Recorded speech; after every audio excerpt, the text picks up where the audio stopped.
tell a story of youth empowerment and development using media as a tool, which I see as different than engaging youth in whatever somebody's doing. I come from a background as an educator.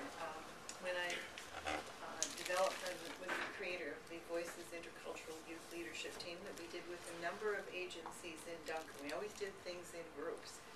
And it started with the young people themselves saying, hey guys, what are the issues? Just, what's important to you? What do you want to talk about?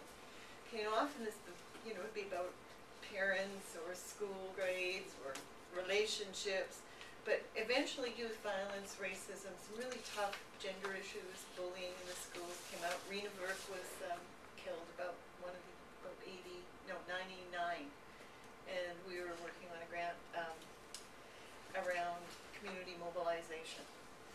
And so what we did as groups was learn to first build the relationships and talk to each other. So I'm going to follow this a bit here if you can. What I've done is ask questions. So if we're all a group sitting at the table and we either represent different agencies or we've come because we're interested in something. We've come because this topic is really interesting and we want to add to it somehow. We want to feel valuable putting something of who we are into the process. And every young person you meet will want to do that. They'll want to contribute their skills. They'll want to take something away. They'll want to feel valuable. That's true probably at any age level. So I thought, well, let's reflect here. If this is a working group and this is a case study, which you'll see is a case study, let's go through what might we ask of ourselves. How does one develop a relationship? I'm often asked this with the youth. That will have them engaged, which is the first step. You can do many, many things to engage people. Facebook's great for that. Beyond that, what do you need to do? To have them to look at a very complex issue, explore the ideas, develop opinions. Years later when we did an evaluation, the kids said, Barb, you taught me how to be opinionated. And I went, and it was a young girl that had come from Croatia as an immigrant. So she had learned English. She'd also learned how to form and speak her mind, which was very, very valuable. Okay, so it's not in this cut, but it's there. But particularly complex issues where there's different viewpoints and it isn't as clear to be right or wrong. How do you develop the critical thinking, the communication, the media literacy, and the technical skills? We did a lot of work on the youth themselves doing the interviewing. They eventually came to run 1-hour shows, which you'll see. And we're panelists on the Knowledge Network. We did a provincial telecast on youth violence. Many of the kids came from different academic levels, from very skilled to one of the students you'll see, and I'll point this out ahead of time, is a young woman who suffers from fetal alcohol effects. And she was able to carry the content of an entire live show. So this is what I'm talking about. This is not flash mobs. This is carrying content. So that you can have a discussion with somebody about something that's meaningful to you. You know what you believe. You know what you feel. And you can tell somebody else, hopefully without getting into an argument, what that's about. And near the end, they were able to work the mobile van. We had a very, very powerful partner at that time. We had Shaw Cable and the school board in Duncan as a partner. And so the next thing came up, well, okay, how do you identify the youth, the groups you're working with? And now with partners, there's a list of people we work with in the community. We never do anything by ourselves. It's a team effort.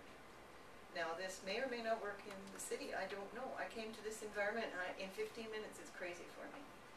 I work on a mountain where it's much lower, and, you drive up and down a strip of road. But you really have to say, who's in our community? Who can we work with? Who can we share this responsibility with?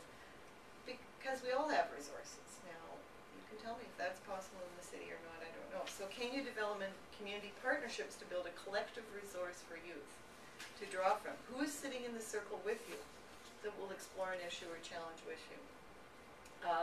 And last but not least, serve the community. The goal is to serve the community's needs. That often isn't thought of in many, many public engagement activities. You engage them, but you're never quite sure what you're engaging them for. And are they serving your needs or their needs? This is the big question to me. Whose needs are you serving? The young people's or yours? be both, could be.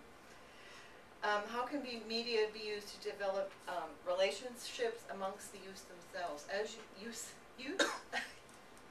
themselves, you'll have to edit that one. And the youth and adult mentors in the community. We had kids from 11 different schools, many ethnic groups. We now work very cross-culturally.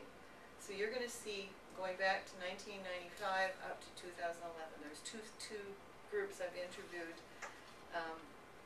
yesterday, including Youth Caregivers Network, where my son is taking over what I do and isn't doing the editing. So this is a family project, a community project, a labor of love. It's a story. And can you do it? Yes. Because everybody's got people they work with, and friends, and family, and isn't this fun to do all together? How can media be used as a tool to help youth find their voices? This was a critical component of probably the last 20 years of my work. What is your voice?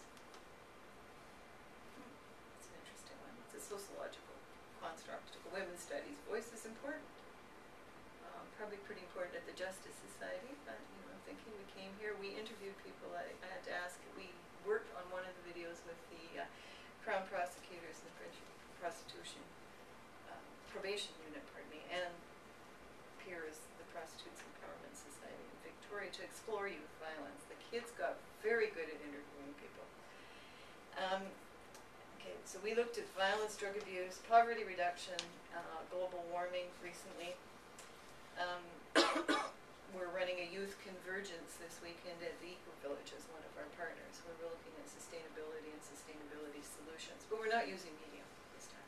We're probably going to use dance and drama and meditation and whatever else works, because it's about forming the relationships. And I want this as clear as possible. It's not about what tool you use, it's about forming the relationships.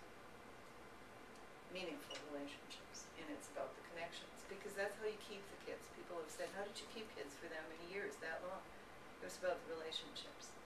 The young girl you will see has become my adopted First Nations daughter. This is not about flash mobs. I'm sorry. I love flash mobs. I'm not sure what they're about, but they aren't going to work for me. However, can some of this be done online? Yes, of course. I love Facebook. You can put up podcasts, YouTube is great. But they're pieces. There's got to be the glue that holds everything together. And it's relationships that hold the glue together. Or the glue that, pardon me. Is the relationships are the glue